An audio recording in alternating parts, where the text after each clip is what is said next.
আসসালামু আলাইকুম। এখন শুনবেন সংবাদ শিরোনাম। দিনাজপুর থেকে প্রধানমন্ত্রীর ঐতিহাসিক খাল খনন কর্মসূচির উদ্বোধন। ফ্যামিলি কার্ডকে সার্বজনীন করার সিদ্ধান্ত নিয়েছে সরকার, জানালেন সুধী সমাবেশে। ঈদের ছুটিতে ঘরমুখো মানুষ, লঞ্চ, বাস, ট্রেনে বেড়েছে যাত্রী চাপ। বাড়তি ভাড়া নেয় কয়েকটি পরিবহনকে অর্থদণ্ড, মন্ত্রীর কড়া বার্তা। লাইলাতুল কদরের খোঁজে ইবাদত বন্দিগিতে মশগুল মুসল্লিরা। ঈদ জামাতের জন্য প্রস্তুত হচ্ছে জাতীয় ঈদগাহ, থাকবে স্তর ভিত্তিক নিরাপত্তা। ফিরে এলো স্কুলের ভর্তি পরীক্ষা। প্রথম থেকে নবম শ্রেণীতে থাকছে না লটারি, আগের মতোই নেওয়া হবে বৃত্তি পরীক্ষা। এতক্ষণ শুনছিলেন সংবাদ শিরোনাম, এবার বিস্তারিত। আগামী 2 বছরের মধ্যে দেশের জনগণের আয় দ্বিগুণ করা সরকারের লক্ষ্য বলে জানিয়েছেন প্রধানমন্ত্রী তারেক রহমান। বলেছেন, দেশের জনগণ পাশে থাকলে যে কোনো পরিকল্পনাই বাস্তবায়ন সম্ভব। দিনাজপুরে খাল খনন কর্মসূচির উদ্বোধনের পর এসব কথা বলেন সরকার প্রধান। জানান, মধ্যপ্রাচ্যে যুদ্ধ পরিস্থিতির কারণে অর্থনীতির উপর চাপ পড়লেও নির্বাচনী প্রতিশ্রুতি বাস্তবায়ন শুরু করেছে সরকার। আল আমিন তালুকদারের ক্যামেরায় দিনাজপুর থেকে জানাচ্ছেন সাইফুদ্দিন রবিন।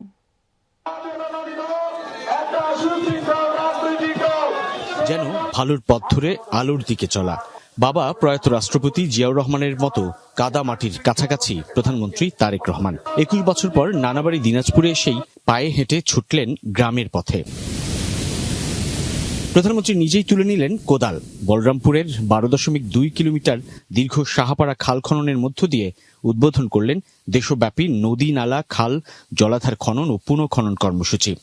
তারেক যে আসলে খাল খনন হলে আমরা এলে অল্প পানিতে ডুবে যাইতো, হয়তো আর ডুববে না, এই জন্য আমরা এখানে আসছি। এখানে খাল খনন করলে মাছ চাষ করা যাবে, হাঁস পালন করা যাবে। বন্যার কারণে আমাদের ধানগুলো নষ্ট হয়ে যায়। এই নদীটা খনন হলে পানিটা সারাম বাইর হয়ে যাবে, আমাদের ষোলোনা আবাদ হবে। নদী খনন হলে আবাদ পানি ভালো হবে, দেশের উন্নয়ন হবে, আমাদের গ্রাম এলাকার উন্নয়ন হবে। উনি যে পথ দেখাচ্ছে যে আমরা কাজ করব, দেশ গড়ব এবং সবার আগে বাংলাদেশকে স্বপ্নের মতো তুলে ধরব। আমাদের প্রতিষ্ঠাতা শহীদ প্রেসিডেন্ট জিয়াউর রহমান এই খাল খনন কর্মসূচি শুরু করেছিলেন। দুপারে অপেক্ষমান জনগণের কাছে খালের বহুমুখী ব্যবহার তুলে ধরেন প্রধানমন্ত্রী। বলেন, শুধু খাল না, বহু নদীও ভরাট ও দখল হয়ে গেছে। তুলে ধরেন 5 বছরে 20,000 কিলোমিটার খাল খননের পরিকল্পনার কথা। একই সাথে ভূগর্ভস্থ পানির বদলে মাটির উপরের পানি ব্যবহারে গুরুত্ব আরোপ করেন।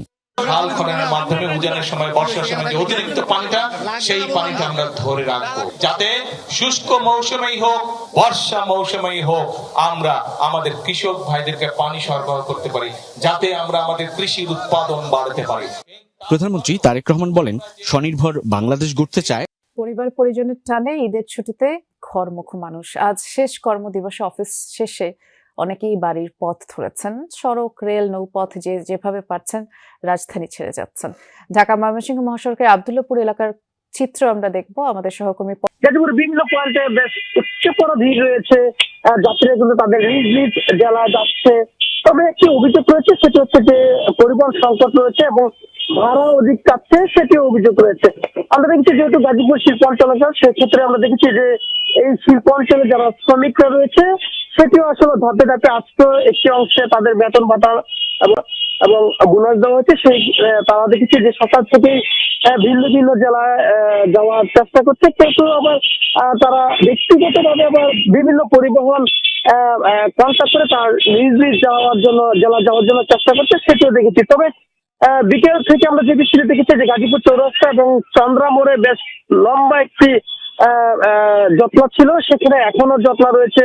আমি এখন দেখছি টঙ্গী প্রবেশপথ অর্থাৎ রাজধানী থেকে বের হওয়ার যে অংশটি, সেখানে আমরা দেখেছি যে যাত্রী বলতে এখনো তাদের বাড়িতে যাওয়ার জন্য যে পরিবহন রয়েছে সেই নির্দিষ্ট পরিবহন পাচ্ছে না।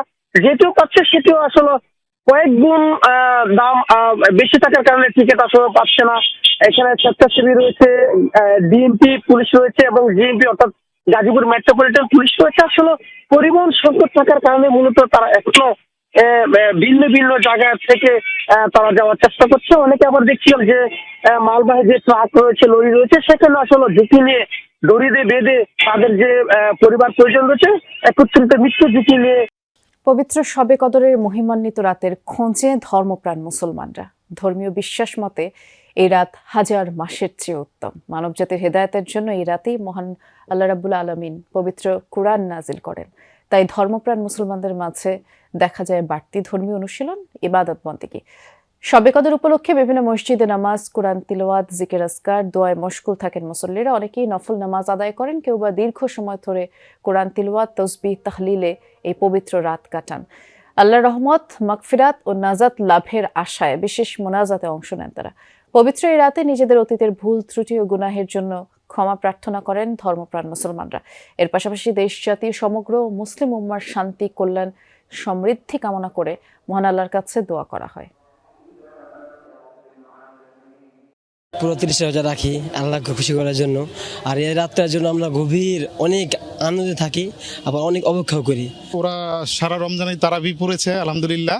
আর ওদেরকে আমি বলেছিলাম যে সব তারাবি যদি তোমরা শেষ করো তাহলে 27 রমজানের যে তারাবি আমরা বাইতুল মোকাররমে আদায় করব। সন্ধ্যার পর থেকেই জাতীয় মসজিদ, বাইতুল মোকাররম সহ সারা দেশের মসজিদে ইবাদত করছেন মুসল্লিরা।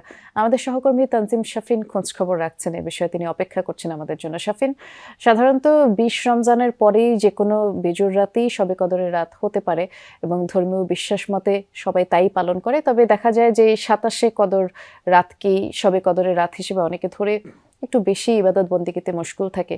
সেই হিসেবে মসজিদগুলোতে ধর্মপ্রাণ মুসল্লিদের যে ইবাদত বন্দেগী সেটি তো চলছে, ভিড় কেমন দেখছেন মানুষের, কি বলছেন তারা? বৃষ্টি লাইলাতুল কদর সারা দেশে যথাযথ ধর্মীয় ভাবগাম্ভীর্যের সাথে পালিত হচ্ছে। এই রাতের তাৎপর্য অনেক বেশি।